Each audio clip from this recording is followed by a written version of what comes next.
Evening. Hello, everybody. Welcome. Thank you for joining us to AI Live, where we love to share a little bit of information and education with you guys for free. Is how we kind of like to give back to our Little community. show. I know it's our little Regis and Kathy. It's Gideon and Lori is what it is. Exactly. It is all stemmed from s'more time with Oh, Gideon and long Lori. time. If you guys remember during Remember that COVID, we during had COVID. s'more time and we would cook s'mores and have our Baileys. Remember that? We need to go back to We that. had our robes. Really need to go back to that. Campfire. That's where this all came from. So this has been great. We've got a wonderful people who want to follow us, and you guys like to learn every month, and we thank you for joining in. So we appreciate that. We're gonna do housekeeping first, huh? Housekeeping, Okay. of course. First off, AI webinar. I know everyone loves webinars. We're gonna be doing one on laser physics 101. It's been a while since we readdressed that, but I think with all of these energy-based devices out there, lasers out there, I think when I got in the industry 20 years ago, the that kind of was it. We had one Botox. There was one filler. They were Yeah. starting to change from collagen to HA fillers.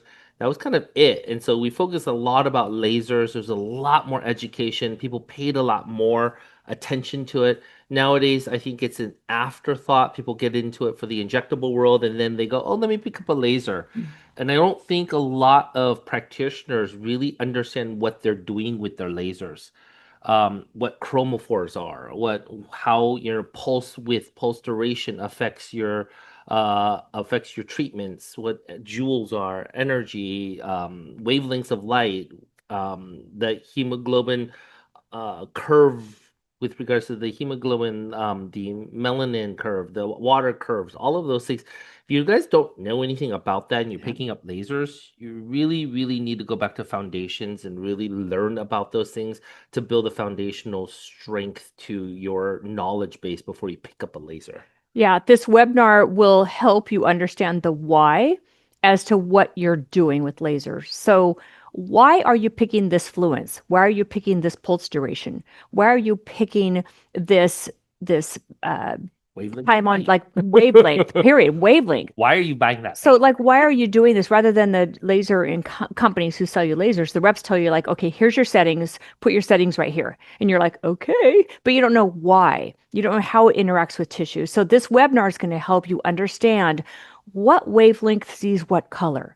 How does it work? What does it treat? Which wavelengths go deeper? Which ones don't go as deep? So, it might surprise you, but it's really going to help and open your eyes to laser physics.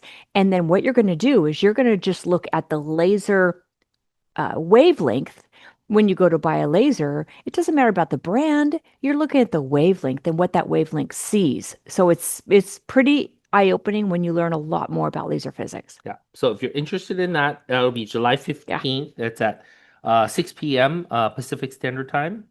So you can always go onto our website, theaestheticimmersion.com and check it out. We also are doing our Foundations of Threads classes. We are having that as small group trainings around the country with different practitioners around the country. So you can see on the screen all the different um, offerings that are going to be happening in June. We will be having stuff in July. We're going to start having them all across the country. We will have them here as well. So reach out if you are interested in threads training.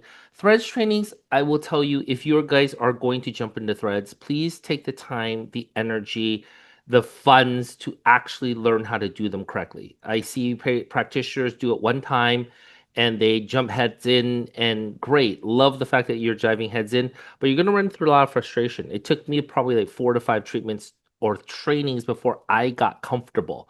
And I don't think people spend enough time, energy, money to really learn how to do threads properly. There's so many different types of threads on the marketplace. There's different trainings that go along with the different types of threads, between even cut threads, molded threads, where they're placed, smooth threads. There's so much bad information and bad education out there about threads. And if you do them properly, you will get great results. This is why it's stuck in Asia. If it was just a fad, it would have gone in and out of Asia just like yesterday's trash. Asia is very, very, very critical of results, and the fact that it stayed in the industry especially in the Korean and the Asian cultures, tells you that there is longevity. There is reasons why threads do work. They work hand in hand with a lot of different things and fit in the right place. You have to choose the right patient, but you really need to know your tissue planes. And I think a lot of practitioners get frustrated with that and they say it's not for me or this sucks and it doesn't get me the results. I'm getting too many issues. I will tell you, I get very little issues from Mm. threads. If anything, everybody wants this to be like that facelift. I'm like, hold back. This is not a facelift. I'm repositioning fat. I'm not even repositioning skin as far as physically grabbing onto it. I'm repositioning fat. So there's a lot of mistakes, a lot of miseducation in the industry about threads. And that's why there's a bad rap about it because bad education leads to bad results, which leads to a whole slew of different things. So if you really want to get good at threads, really, really spend time, put a budget aside, and really, really learn how to do it properly. And art, what's funny is you hear a lot of bad things as far as they don't last. We both use a lot of the same, we use the same thread company most of the time. And I tell you, our patients are really happy for at least a year, if not more. Yeah. So it depends on the type of thread you use and the technique you use to do it and how many And, threads. and You have to put enough in there to lift the weight of the tissue. But our patients are very happy for upwards of a year to a year and a half. And that speaks highly of the technique and the thread quality itself. yeah. That makes a huge difference in Yeah. this. So if you're interested, Yeah. always reach out, go to the website, check out the different trainings that are happening across the country with regards to our Foundations of Threads class. And then coming up on July 26th, the day before my birthday, is a Foundations for Aesthetic Injectors course. Now, this is something that we've started this course because there are so many nurses, doctors who want to get into aesthetics but don't quite know where to start. So, this is a dipping your toe into aesthetics course. This will give you a lot of the foundational information, a lot of injection techniques. You get to watch a lot of things being done. There's experience stations. So, it's something that's very experiential, but you don't have to be nervous that you're going to have to inject a patient. This is something where you get to sit back and just soak it in and learn. So that's going to be July 26th. There's going to be a $400 discount with your student. If you're a nursing student or PA student, medical student, there'll be a discount link for you Yeah. that you will get via email, or you can send it in, and we will help you with Yeah, that. so if you guys know any friends or family of people that Yes. want to at least peek their head in around the corner and see what this field is all about, this is for them. This is to get their feet wet and say, okay, that sounds interesting enough that I want to actually start delving into more of my education. And it's a course that really teaches them, this is not a field that you just go and hopefully get all these free trainings and now you can go and work. It really is to teach these people that proper education requires time, energy, and money to actually get educated properly. Yeah, and this one has about a 4-hour didactic that you have to take before you come to the course. So you have a good foundational knowledge of medical aesthetics, patient assessment, the facial aging, rheology, things like that. And then you come in and we help kind of solidify that and reinforce it and have a really fun day of touch and Mhm. feel. So that will It's a fun be day. July Yeah. 26th. Um, and of course, reason why we're going to be doing our live webinar tonight with the both Julies, they're amazing. Julie squared. Julie squared, of course, is our cadaver course. Everyone always asks us, when's your next cadaver course? When's your next cadaver course? Well, it is here. It's going to be August 16th and 17th. This is going to be an immersive course. We're going to talk to both Julies and kind of hash over kind of what we're going to be doing during the cadaver course and just really reasons why cadaver courses are important as part of your educational growth in the field of aesthetics. And so that we will continue to discuss. Please also get interactive with us, ask questions about it. But this is going to be a really great course because it's going to span 2 days. And we're just not going to just talk about just the cadaver, talk about injections, how it relates, all of that stuff because we really, really want you to understand everything as it relates to, aesthetics, and Yeah. this is part of your education. I really, I can't impress upon you enough how important cadaver courses are for injectors. You need to get a bird's eye view. You need to get your eye and your visual and your feel on what's under that tissue. What are you touching? Where's that cannula or needle going? What layers are in there? How thin are those muscles we're dealing with? Yep. We see a lot of these plastic little models. We're like, hey, the zygomatic major is really a thick muscle. It's thin. So when you get in there and you look at the cadaver, you realize what the real tissue looks like. And then you start looking at other students' specimens and you really see how nobody's anatomy is the same. Nobody's vessels are the same. They're not the same size. They're not even in the same location. So it's so eye-opening and it helps you to really respect variances in anatomy. And it really helps you to understand almost like your little cannula with me, it becomes like my little seeing eye cane that I kind of feel my way Yeah. around the tissues and I know what I'm touching because I know what's under there. So it's really, really important to take a cadaver course. This is going to be a fun one and a really good one for you to have. So, guys, check it out. August 16th, 17th. There's limited space with regards to this. We are going to keep it Yeah. nice and compact so that we really, really get you the education that you deserve with regards to cadavers. Also, what else is going on? AEM. AEM. Yep. Oh, this is going to be the Hans Biomed 2-day event, and this is going to be highlighting Mint PDO threads, the Clardier, which are the Korean skin boosters. Their new ones are amazing, like really amazing. You have to see how they really, really do work beautifully. And then Target Cool, which is a way to get these skin boosters in a little bit into the tissue using a really, really cool cold device. Like ice needling. Yeah, ice needling is really, really cool. So if you're interested, you can definitely sign up for this. The first day is going to be all the online didactic event. And then the second day is going to be in person here at the Brea. So if you're interested in it, please register for the aesthetic experts meeting with Hans Baumann. We're going to get a lot of people from around the country as well as some people from Korea to talk on that day. Yep. That'll be fun. That always goes over real big every year. Yeah. There's always a large attendance. I think we have had how many, like 1,000? I think More it's been, up to yeah, 1,000 had a lot of people. global. There's a lot of global people that end up joining Yeah. for that. Yeah, it's fun.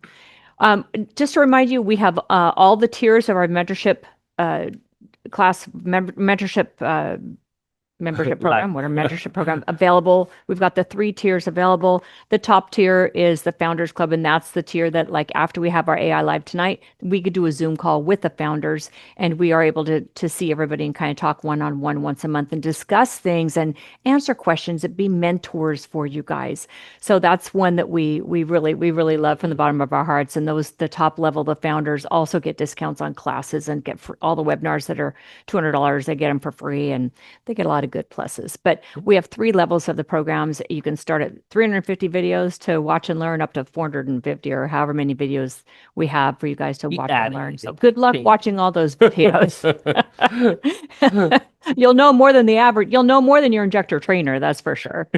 Yeah. Yeah. Okay. So I think we're on time, right? I think we're good. We're good. We're going to bring in Julie Squared. I love it. Make sure we can hear you guys. Julie, you guys are so cute. They're out here like this. All right. So we have Dr. Julie Woodward and Julie Bass Kaplan, both amazing providers. We've got both a surgeon, we've got an aesthetic nurse practitioner, just like I am. So we have wonderful people to bring in. And Julie Squared, these 2 Julies, are going to be with us here in Brea at the Cadaver course. Dr. Julie Woodward is going to actually be leading it. She is every time I look at an article, you guys, she's in it. She's published it. She's my favorite brainiac in the whole world. Julie, thank you so much for joining us. We so appreciate it, Dr. Woodward. And then Julie Bass Kaplan, who is known worldwide for aesthetic education and has her own head and breakfast up in Northern California and Oregon, kind of the little line up there really close together. She has her own cadaver courses up there. And so she's coming down and working with us on ours. And I'm going to go up and play with her. So we love it. What's really neat about the aesthetic community and the medical community is we love to come together and support each other. we are here for the patients. We're not here for ourselves. We're here for the patients. And we want the providers to be the best you can be so that we can do the justice for our patients. We're responsible for our patients. We owe it to them to know everything we can about what we're doing. Yep. So this is all part of that process, you guys. So thank you for joining us. Thank you for wanting to learn constantly. And thank you for joining us, Julie Squared. Appreciate it. We're going to talk about cadavers and why these courses are so important and why providers should be really thinking about stepping it up and taking a few of these cadaver courses and maybe not just one. Yeah. So maybe you guys do I guess a quick intro of yourselves and kind of maybe just maybe your opinions on cadaver courses as they've evolved over I think probably only the last like 7, 8 years is really where cadaver courses have started to blossom and what your thoughts are with regards to even the future and how we can make these courses even better. Who wants to take it first? Who's going first? Okay, go ahead. Julie Best Kaplan? Oh, okay, We'll have to fine. unmute you. Let me see. Let's unmute you. That or I can't hear you. You can't hear me? I can hear I now. can hear Okay. Hi, I'm Julie Bass Kaplan, and Lori already did such a good introduction, I feel like. But yeah, my first cadaver course was 10 years ago already. you. 10 years. So I said in your little intro reel that was so cute with Julie. I love Julie's. But I the first one I ever went to, I worked as faculty sitting next to Jonathan Sykes, and I looked at that, and I learned more in that hour that watching him dissect than I learned my whole career. And Yeah. I was already into medical aesthetics since 1999, and that was 2015, and I thought, where has this been? And human anatomy hasn't changed in probably since humans really started walking upright on this earth. And yet, why are we still learning about it? Like, why don't we know this stuff, Yeah. especially in medical aesthetics? I couldn't believe what I learned in just that small. And so I was hooked. And I had a dream to run cadaver workshops and collaborate with people like you, like Dr. Woodward. It is a dream because I think collectively we learn more from each other than we Mhm. would if we were all alone on some little island, and it's just a beautiful thing. So I'm hooked. And even though I started in 1999, I feel like I still want to do this till either can't hold a syringe anymore or I just fall over on a patient dead. Because I don't want to do that, but I can't imagine doing anything else. And I know that we're not through learning. I know it. And No. especially with ultrasound, now we get to see how these Yeah. muscles work and like have X-ray vision. So I don't know. I feel like my injection game has improved since my very first cadaver, 1,000% if that was possible, and since ultrasound. So I'm excited to be here. Amazing. Thank you. I agree. Thank you, Julie. Thank you. Okay. Dr. Woodward, tell us all about you, please. Well, thank you guys. First, I have to say, I am so impressed with your education platform. I have to confess that today was the first day I actually opened your website and looked at all the things that you offer. It is absolutely amazing. Thank you. Thank you guys for really educating this community. I think it's so impressive what a great job you are doing just to help people, give aesthetic treatments in a safe way. I'm so impressed. To tell you a little bit about me, well, Julie Beth Kaplan and I, we're like, we have a lot of things in common. I'm only 1 month older than her. Oh. We got all these little things in common. We dress the same, we think the same. It's a lot of fun stuff.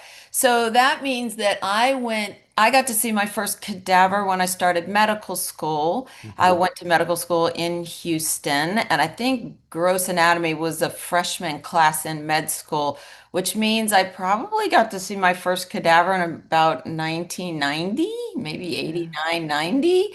So I was one of the strange people that actually liked being in the cadaver lab. I I was did a strange too. I person did that when too. Loved it. 10:30 in the morning rolled around, it didn't matter. My stomach was still growling, like I But, was rem still but hungry. remember, they smelled like formaldehyde. It was Yeah. horrible. The It smell was was like, oh, they horrible. were so bad. The smell is bad, and I didn't care. I felt normal. Like it's 10:30, I'm getting hungry, and I'm sitting around cadaver. But I always just loved anatomy, and I always felt like it was just such a sacred place. If you think about it, so few people in our population have ever gotten to see the insides of a human body in an educational way. And Leonardo da Vinci was the first person who ever got to explore that really so much. A few anatomists here and there, but if you think about how ahead of his time he was to try Mhm. to draw these images of what he was Right. seeing inside the body was just phenomenal. No one did that at that time. He was just wild. So I've always thought it was a sacred place that we should be so privileged to be able to learn. And now we have all these new techniques with our preservation and embalming and different things that we can do to, as well as ultrasound and scans and different things to try to learn. And even though the human body's been around for, centuries, we're still learning about it. We're still learning about the anatomy and patterns, and it's just so important to never stop trying to educate yourself. Even I don't think you could take enough cadaver courses. No. And Yeah. I think one thing that's amazing is when you attend a cadaver course, I'll always ask every course I teach with a lot of injectors wanting to learn. I always ask the audience, how many of you have taken a cadaver course? It's often Mhm. not even 50%. A lot of Yeah. times it's about 40%, which tells you, just like you were saying, Julie, you didn't realize where the muscles attached and how thin they were. It's so important to keep taking anatomy classes because you'll forget it too. You'll Mhm. forget the nomenclature and some of the patterns and insertions, origins of all these muscles and the patterns of the vessels. So I feel like I've taught so many cadaver courses, and I always feel like I learn something new with everyone Yeah. that I teach. So a Yeah. little bit more about my background. I did my residency in ophthalmology and then my fellowship. And I was always interested in oculoplastic surgery as an ophthalmology resident, and it's often a 2-year fellowship because it's so intense after you finish ophthalmology. And the orbit itself is one of the most detailed areas of anatomy, and you really have to understand orbit surgery. But I was interested in aesthetics, and there was a doctor named Sterling Baker. And I met Sterling at the American Academy of Ophthalmology. He was the first person ever to pioneer laser skin resurfacing with a handful of young dermatologists in the mid 1980s. Wow. Yeah. And that, when they noticed a doctor, I think his name is Dr. David in Southern California, that when they were treating actinic cheilitis on the lip, it made, with the CO2 laser, it made the wrinkles better. So Sterling was doing laser blepharoplasty, the first one in 1980. And so they kind of blended their experience with him with the laser for blepharoplasty and the dermatologist with the laser for skin resurfacing, and they pioneered the field. It used to take them 5 hours to do a full face laser because Oh. you Wow. could only put on one millimeter spot at a time. So they Oh had to Oh put the patients gosh. under general anesthesia and go dot, dot, dot, Oh my dot. gosh. There were no computer pattern generators. It took 5 hours, and you couldn't keep a patient numb for 5 hours. So that's why they used to do them under general anesthesia. And that was in the Wow. mid 80s. And then Wow. it was in the late 1980s that an old laser company called Coherent came out with the first Uh-huh. computer pattern generator to start laying down all the dots at one time. And even then, the spots were bigger. We have these little small spots. We have fractionated now and 1 millimeter spots. Those were Uh-huh. 2.25 millimeters. And so there were much bigger spots that were Gaussian. They were a little hot in the center like this. And so Yeah. Uh-huh. to overlap them to try to get a smooth ablation. So I did a whole year of fellowship training with him and learned everything, not just about laser physics. And thank you so much for organizing your courses about laser physics, but also just how to manage complications. I think that really your chain is only as strong as your weakest link. And if you can't Right. manage laser complications from necrosis, scarring, hyperpigmentation, and so forth, and understand the physics of what you're doing with your laser, you're going to have problem. It's a daunting field, especially with a blade of laser. Yeah. Yeah, And of for course, the sure. world's exploded. There's probably like 600 or 700 different devices on the market I nowadays. know. mind blowing. Everybody says, ask me all the time, what laser should I run a lot of laser courses as well. And I'm like, I can't tell you what to get because there's so many, you have to kind of figure out some general things that you want to do before you delve into lasers. Yeah, it's funny that you bring that up because I had a nurse call me today because I have an IPL that I use I like, and the company referred her to call me just to let her know, like, hi, I like it, whatever. But we got onto the tangent of like, I don't know, should I buy this CO2 or this CO2? I go, look, they are all the same wavelength. You're looking at it's going to hit water. Erbium hits water. It hits water. You just have to know what you're hitting, how long you're hitting it, and how high you're hitting it, really. So a lot of these multi-poles depth, two depths at one time, all this stuff just gets so convoluted. And I think sometimes I like to step back, keep it simple because it's hard enough to learn your laser as it is. I always say when you get a new laser, it's like having a baby. You have to get to know it. Like, how does it behave here? How does it behave here? What does it do here? So you have to kind of get to know that laser. And if you've got 50 different settings, it's really hard to figure that out, and figure out consistently what the outcome is going to be on any given Fitzpatrick or any given skin type on this type of setting. So we were just talking about that. I was talking about it with the nurse up Northern California, and because she's like, well, the rep said this is good, and the other rep said this is good. I'm like, just throw that out and look at the wavelength and look at what you're trying to treat and look at what you're trying to do. And, it's one of those things that sometimes it gets more complicated than what it needs to be. We can simplify things a lot. For sure. And they can complicate things a lot. They complicate it for us, for sure.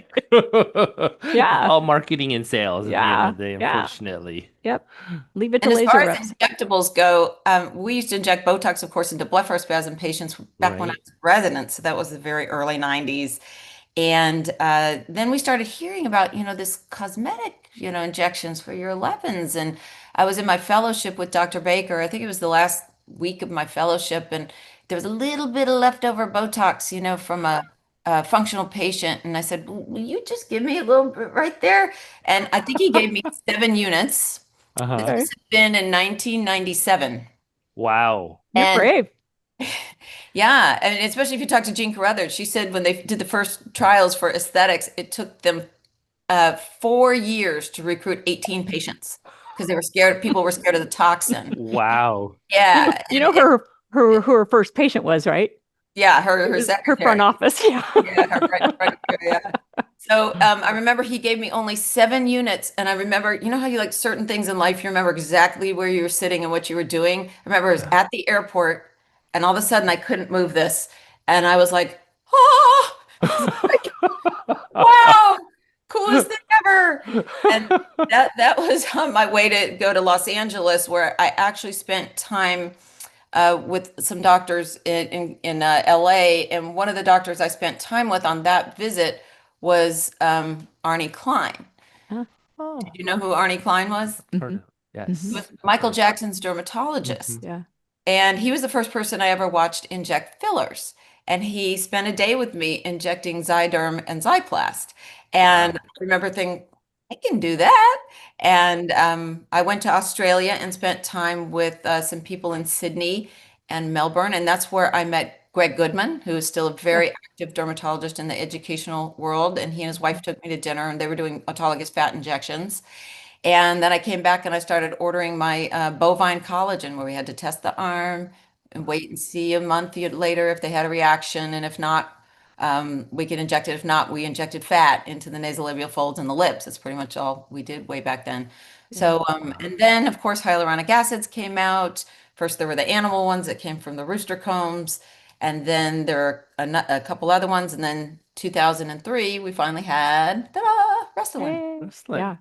Wow. The first one out. That was the first one out. Yeah, and still a staple, which is interesting because of Yes. all the fillers that have come out, we still sometimes will revert back to that standard classic Restylane for certain areas, which Sure. is interesting. Right. Yeah.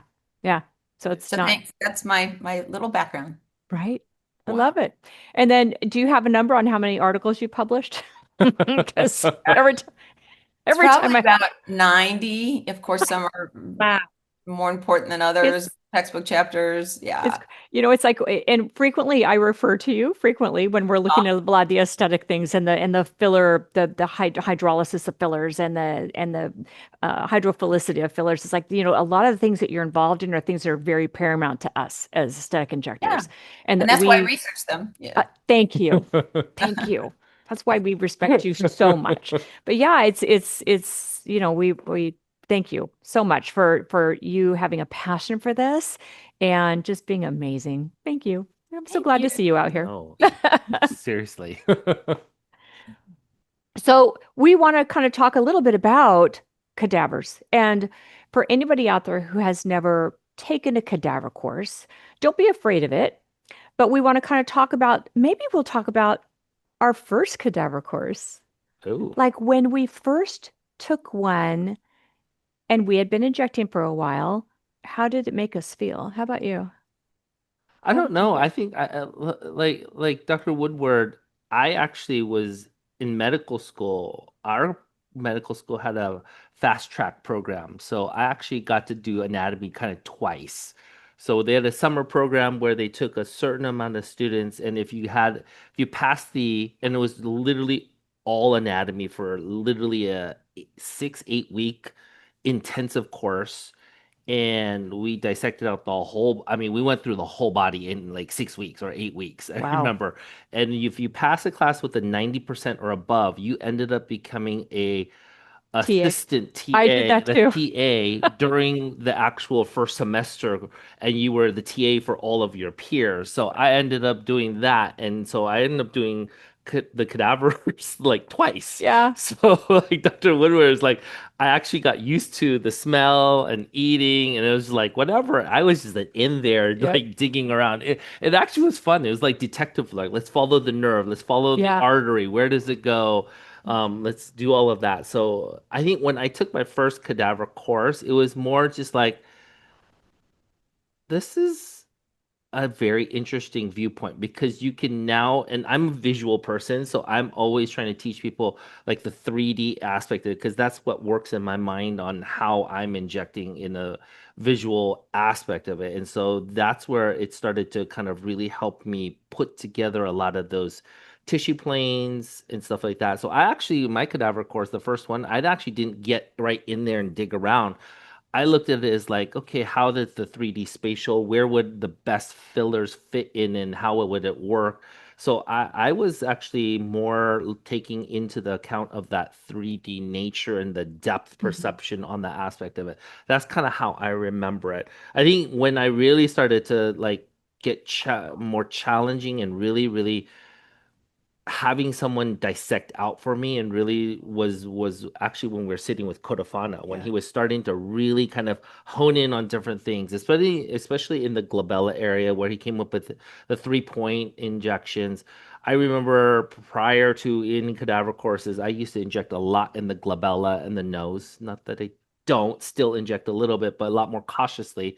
I was always injecting at a certain plane because it just made sense to me going back to medical school. But when he started dissecting out, I know everyone was super afraid of injecting this area, and I ended up not injecting it for a couple of years because we're all scared about that area.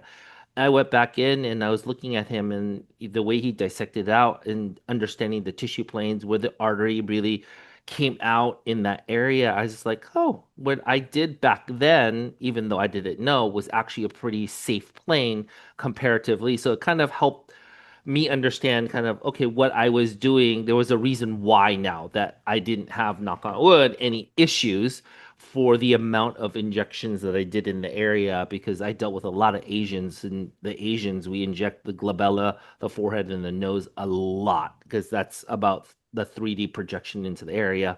And so it just gave me a sense of okay, now I'm going to sit back and really learn all the different areas and figure out why I feel safe in this area, why I don't feel safe in this area, and why maybe it's an intuitive nature for me, maybe going back to having been able to play on a cadaver course back when I was in med school. There are certain senses that you just get. And so that's kind of I remember the first one. I think it was more like a Galderma thing or something like that, where they started that process, and I remember just kind of sitting back, not really diving into it.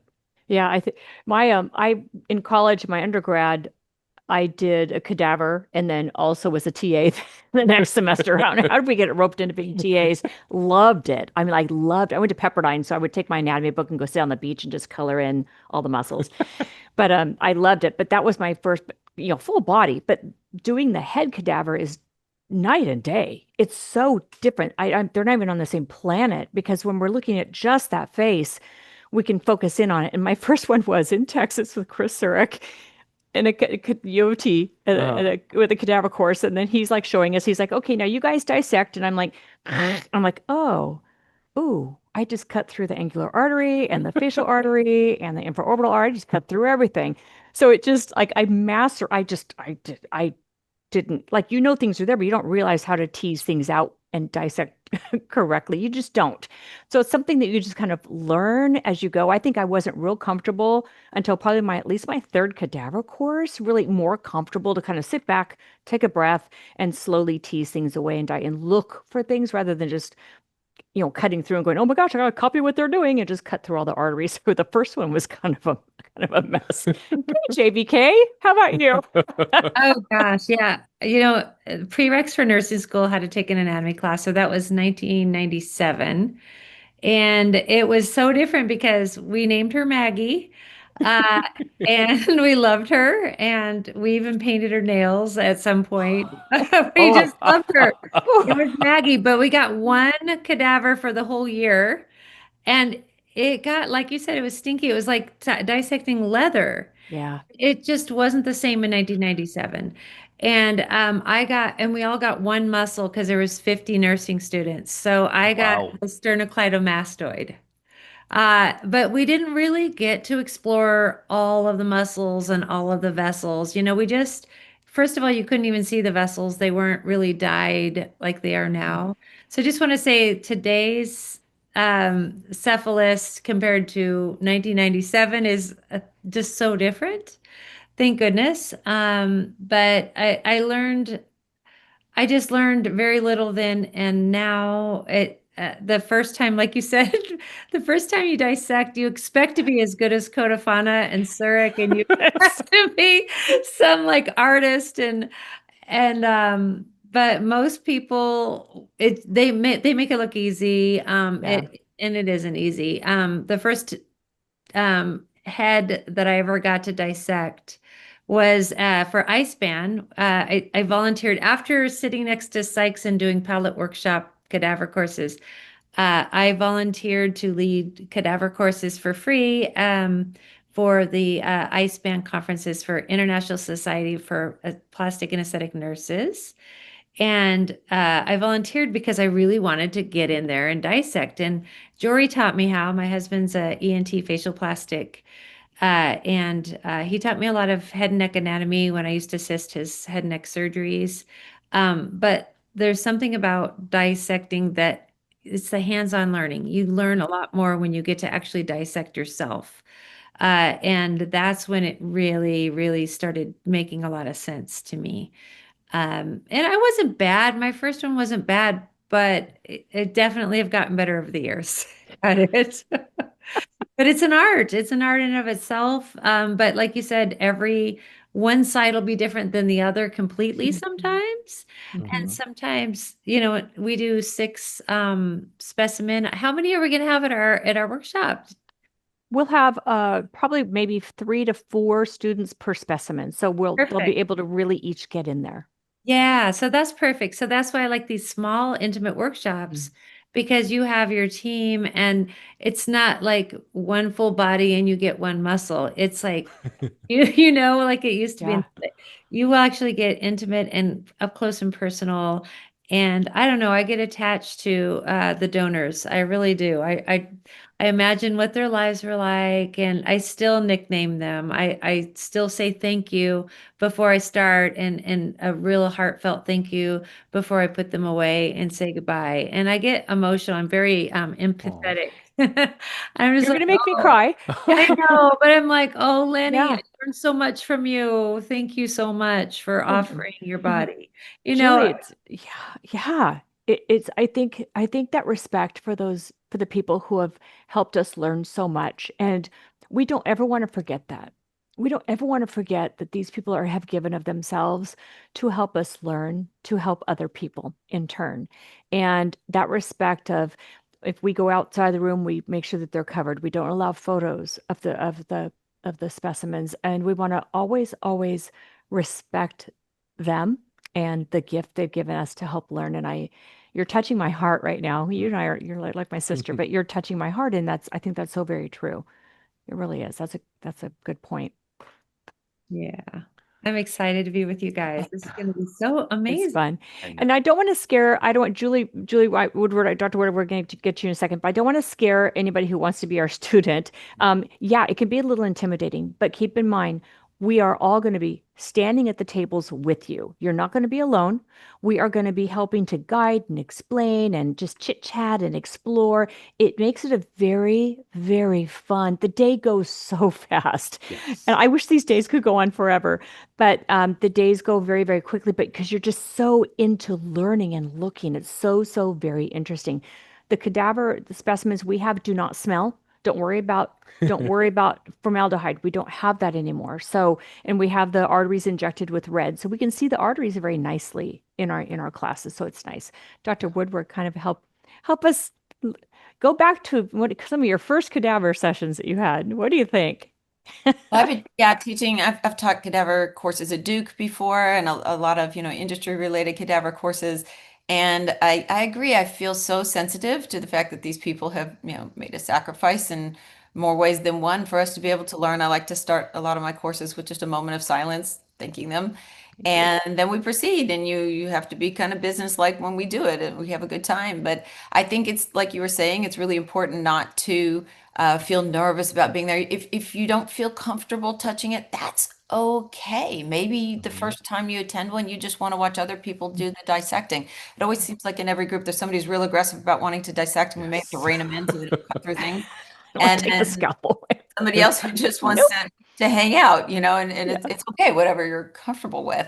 But I think what is just absolutely irreplaceable about a cadaver course is being able to see things in 3 dimensions. I don't Mhm. care how many books you read, how many videos you watch, it is a different experience when you're seeing it in 3D. Everyone who injects should take a cadaver course for sure. Yeah. And there's different instructors like to teach them different ways. Some people like to do cross-sectional cuts and look at layers as you slice through. Some people like to teach in layers. I kind of like layers or a little combination of the two. So that's why it's important to take more than one cadaver course, because each one you learn different techniques and different ways of looking at the anatomy. But the most important thing is to get that appreciation for how everything is in 3 dimensions. So when you go home to sleep at night and you're thinking about a face, you want to be daydreaming about what's underneath the skin. Right. And what better a place can you practice a technique that you're afraid of, right? Yes. Who better are you gonna make a really pretty nose or try that new temple technique or some technique you read about in a paper? This is the time. That's perfect, Julie, because that brings the point of that's what we're going to do in the course. So we're going to have gels that are colored, and the students are going to be able to inject and put their filler where they want to put their filler, and each one has a certain color. And then they can dissect down and find out exactly where that filler went. Did it track back up the cannula? Yes, it does. Did it go to the layer of the temple that they wanted it to go to or not? So it's really eye-opening to kind of see exactly, am I putting the filler where I think I'm putting it, or is it going into a different plane of tissue? And do I need to adjust my feeling or where I'm putting things? It's super important. Yeah. And the cadaver tissue is a little more dehydrated than, it's not as quite as fluffy as live No. tissue, but some of them have a lot of fluff. I mean, some of these have decent amount of fluff, and there's good fatty tissue, and we can really have a good bird's eye view of that 3D aspect. And some are a little bit thinner, but is what's nice is it's not that old leathery tissue that we had 50 years ago, 30 years ago. Yeah. I'm a It's not, surgeon, thank so I'm always goodness. excited that it's not bleeding. Right. And that's true. You actually can see your field. I'm like, oh, this is so nice. It's so clean. Nothing's Yeah. bleeding. It's harder to find your porthole though. Oh, Oh. right. Totally. Totally. But what else can we talk about with regards to this? What other questions? Do you guys have any questions? Well, What else you want to help our viewers kind of understand about be sure to cadavers? use the Q&A box, everybody. But I think the most common question I get when I hold cadaver workshops is, where did you get these? How did they volunteer? And Mm. what happens to them when we're done? Yes. Yeah. Yes. So I don't tell us about yours that you have at Head and Breakfast. Tell us about yours. I know where ours go, but Yeah, so ours we're in Southern Oregon. The workshops are there. So they come from Portland, Oregon mainly, and they are either they or their families volunteered their bodies. And then when we're done, they come pick them up in a car and they cremate the cremains and they save them and give them to their families. So, we're real careful about saving every little bit so it all goes back to their family. yeah. Yeah. And we work with 3 different companies. If somebody's running a little low, we'll go to the second company and then sometimes, believe it or not, there's low supply. Because it's a really big gift to give your body, and it gives a lot of trust. You're giving a lot of trust to somebody you don't know. So it's not as common to donate your body as you would think. So sometimes there's a low season and it's hard to get anybody. So we have 3 companies we work with. What about you guys? Yeah, we work mainly with one. So far, we've been lucky, but the donors specifically they've already signed or their families have signed something that it's okay for them to be used for aesthetic education, which is kind of beyond like it's medical, but it's aesthetic. And then there's always a steward here with the specimen, with the cadaver, who will make sure it's transported appropriately, make sure it's repackaged and taken back, and it is cremated with the rest of the body. They put everything together and then it's given back to the family, which I love that. I think that's one reason I love the company we work with, and you obviously do too. But I think that's again respectful, and that's something that we need to. This is not a piece of meat. This is a gift. This is a gift that helps us learn so much, and they don't have to do this, and it's wonderful. Yeah. Yeah, and it is really a very special thing that we are able to obtain these for aesthetics. I've Mhm. taught courses before, at Duke, and this our main supplier. There's a few suppliers around the United States. The one of the bigger ones is in Baltimore, and at first they didn't want to release any specimens to an aesthetic course, just period. They said we're not supplying specimens for aesthetics. But as the field has grown and the importance of safety has come up, all these companies have changed a little bit, and I think more companies are providing this in a nice way. And an interesting fact is one time I was teaching a cadaver course in Italy.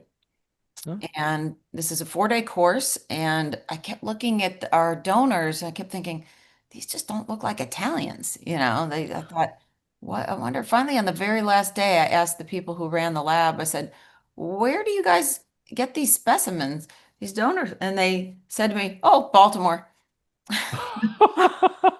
I was shocked. I was like, oh, okay. So Wow. yeah.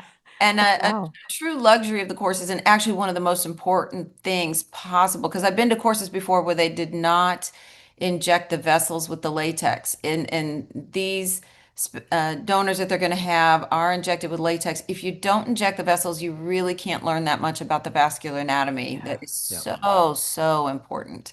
Yeah.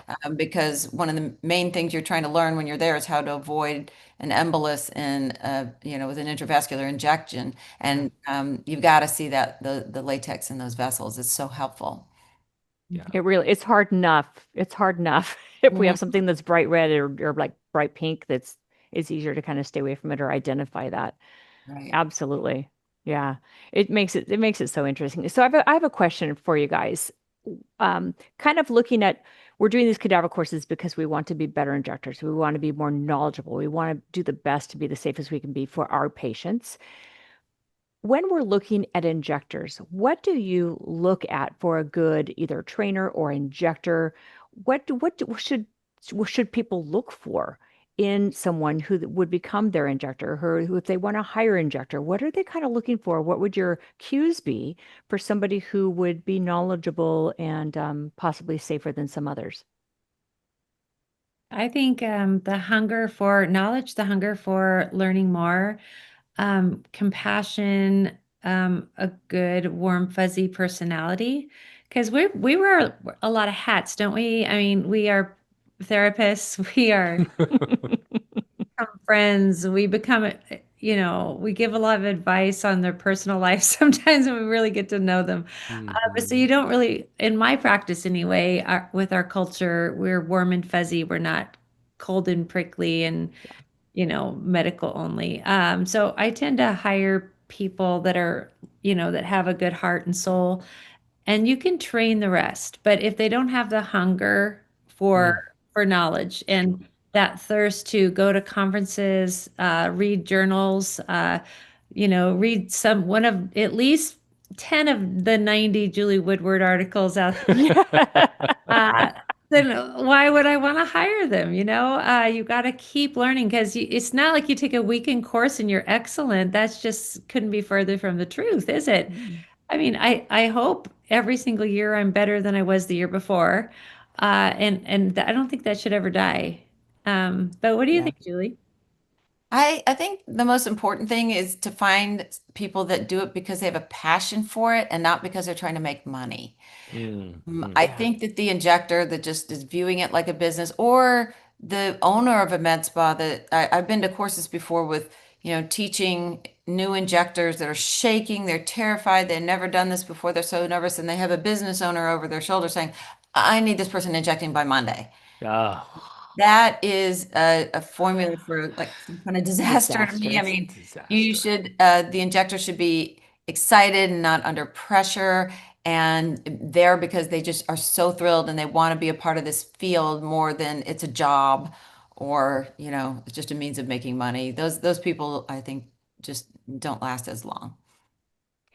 Yes. Wow, you brought something up that like we had a nurse come here for one of our classes to learn to inject, brand new.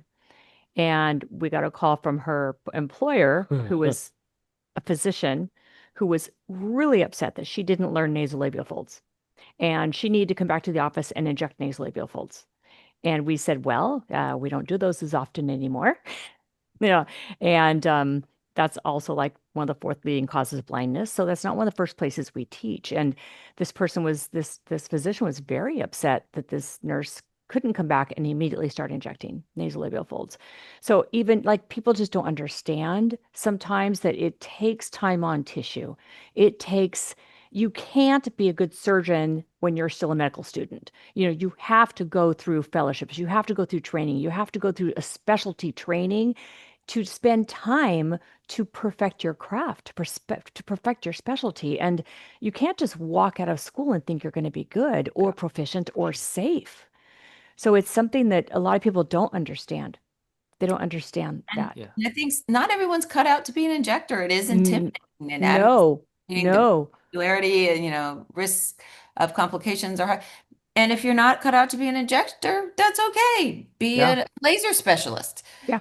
There's certain people that are just really good at working with devices. They need to be able to see everything they're working on. They're not as good at imagining the three dimensions of the anatomy beneath the skin that we True. see. So that's okay Hmm. too. And you guys provide excellent education for that as well. Yeah. Yeah. No, Yeah, I how many years did it take you guys to turn a profit in this field of medicine? That's what I want to know. I know me in 1999, it was 2004 before I saw a profit. And it's Wow. probably Wow. because I was doing Cosmoderm, Cosmoplast, little here and there. And I bought a coherent laser to do tattoo removal and a luminous laser to do hair removal and tattoo removal. So everybody was afraid of laser. Like Austin Powers, they thought it was gonna, there's just like along that Right? I used sharp. to have that same coherent Yeah, tattoo laser. that It you was just talked so about. fun. I love taking off tattoos, but yeah, absolutely made no money doing it. A Versapulse C. It was a Versapulse C. I And had a principal, so it was yeah, great. me too. Oh my God, one more thing we have in common. But I love that laser. In fact, it just died. We named her Bertha. Oh, But it's just like we didn't make a lot of money. So we did not, just what you said really struck with me because we did not do it for money. I did it because it was exciting and we are helping people like get remove tattoos of their ex-husbands or just you made a difference in people's, Mhm. women with goatees, that shaved their chin before their husband woke up so they Yeah, wouldn't see him with a Yeah. hair on their chin. I mean, we just made a difference and that's true. what fired me up. Changing people's like getting them their self-confidence and we didn't make money for a long time. So I now it's like money and Instagram fame and all of this other stuff. When yeah, make sure their priorities are in check and they're doing it for their Yeah. businesses. Yeah, especially early on, spending time, money on your own education. This is one of those few fields that you really are not prepared. There's nothing in schooling, there's nothing in residency that actually prepares you for this field. It No. is a completely different industry, and everybody wants to come in and they always want free trainings. I hear this all the time. Can't we get these free trainings? Can't we do this? And I'm like, you literally spent 4, 5, 10, 12 years paying for all of this education and experience, and then you want to come into a completely brand new field with zero experience, zero knowledge, and not pay for anything and not pay for any education. It's the oddest thing in the medical industry. It really is to me. It really is. It's like I've had people apply to work here when I'm looking for practitioners, and on their resume, I look and I go, "Oh, extensive education by Galderma and Allergan," and I'm like, Hmm. "Do you not know that I'm one of those trainers, and that's not extensive education?" It's like, so it's like, but people will to get all that free education, and they think that that's wonderful. They get that, and here's my pet peeve. Shall I get on my soapbox? Go for Yes. it. Lately, it's been more so than regular, but I'll go out and I'll train around the country somewhere. And it's like, oh, the rep says, oh, this person has 10 years of experience. You're going to love them. They're super experienced. They're just advanced. And I go in there and they don't know anything. They don't know where arteries are. They don't know facial aging. They don't know how toxins work. They don't know anything. And I realized very quickly that these 10-year, very experienced advanced injectors took a class 10 years ago on a weekend and never sought further education since then. And the field, the specialty of aesthetics, left them behind years ago. And they are just as novice and just as dangerous as they were today as they were back then Hmm. because they haven't learned anything. They haven't looked at research. They haven't, and it drives me crazy. So now I go in there and I'm like, okay, so what conferences have you gone to in the last couple of years? What journals have you read? Have you paid for any classes? That's what I ask them because I know that if they haven't invested in their specialty. It's probably not their passion. It's my soapbox. I'm like, please get out there and you're going to have to pay for education to to become better in this specialty. You're not going to get great education for free. You're And not. especially for off-label education, which everybody who's really Needs. a well-rounded injector is going to do. Right. So, Right. industry is wonderful to supply what they can. Yeah. Mhm. And I'm a trainer for all the companies, just like you are. And, but they have to stay on label. They have to be, their compliance officers are always watching what's going on. And they wish they didn't have to do that. They don't want to do that. They just No. have to. Yeah. Yeah. And so it's really important to try to get education other than the wonderful education that you can get from industry. Yeah. Yeah, for Yeah. sure. It's a good basic. It's a good basic, but I'm not there to teach people how to inject. I'm there to teach them about rheology and gel science and a little bit of anatomy, but we're not there when we work for the companies to teach someone how to hold a syringe. That's not our job. So they've got to go and get classes and hopefully when you look for classes that are CME certified so that you know that company who does education has gone through the ringer to get their classes accredited. And that says a lot about an aesthetic academy, anywhere that you go to that has really taken it that seriously and really gone to the work of getting something certified. And you've got a hopefully really good education from them. Mm. So we're coming down to the final minute or two. One thing I think is important, taking it back to the cadaver courses, is having the right mindset, having the right preparation in your mind. What do you guys tell people that are signing up for these cadaver courses to have in mind when they come to a cadaver course so that they get the most optimal education for themselves out of it? Like, how would you want a student to come in? What kind of Prep. mindset should they have as a prep to say, okay, I'm going to get my best education from this course? I think excited is the number one thing. Excited. It's okay to be a little nervous because, you're going to see a head on a table and, in front of you. I understand that, but just be excited to learn, excited to try a new technique. I love teaching techniques because it gets people to think out of their box, It's sort of like handwriting. You've been printing all the time and somebody says, "Hey, let's try to write cursive." Uh, you know, when else are you going to do this, And Yeah. you can try things, you try it one way and try it another way and see which of those gels landed in the right plane, Mm-hmm. It's just fun. Just come excited and come willing to have your mind blown. Yeah, absolutely. Yeah. And I think it's really a great opportunity, not just for the anatomy, but also just understanding what Lori was talking about, the gel physiology, rheology. This is your chance to play around with the gels off label because you can't do that when you take an industry course. This is your chance to get to put them on needles that may not be FDA approved for that particular filler. Yeah. You can inject it in areas that may not be FDA approved for that filler on your cadaver. So I always say that you have to inject thousands of syringes of fillers till you really can understand how much pressure you need to put on a plunger to get that filler out. And it depends on the G prime of the filler.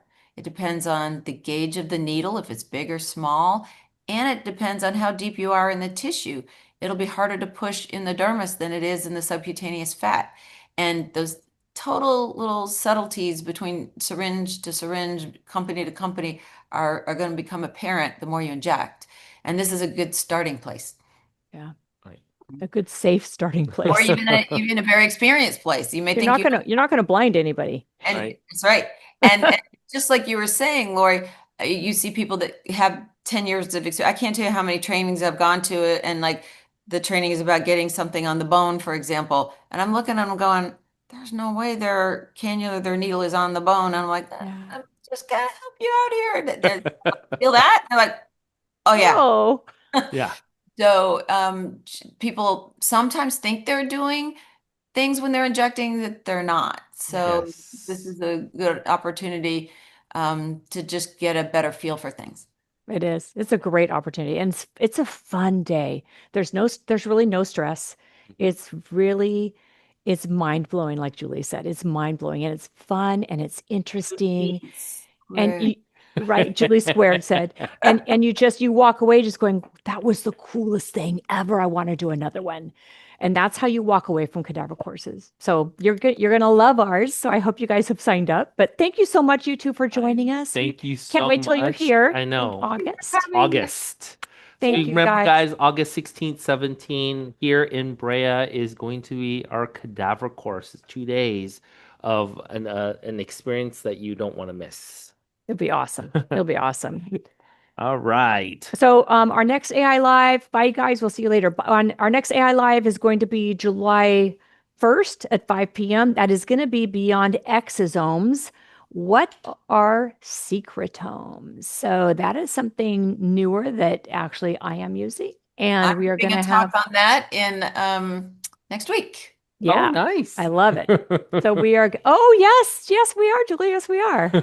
Genesis, woo, we're going to see each other there. It Yay. has. Yes, we are. So, yes, you're right. You know exactly what I'm talking about. So, yes, we're going to be talking about secretomes and kind of how they're different. And it's, we always look at this new research that's coming out and kind of want to learn more and more. So, this is going to be very interesting when we're talking about regenerative aesthetics. Yep. Back to regenerative. So that will be July 1st, 5 p.m. Remember, this AI Live will be back up onto our YouTube channel in about a week or so. And if you missed any of the other ones, feel free to join the channel and keep watching. Other than that, Subscribe and share and whatever, follow. I don't know what they do on YouTube. all right, guys. Thank you so much for joining us. Thanks We'll for see you joining, next time. everybody.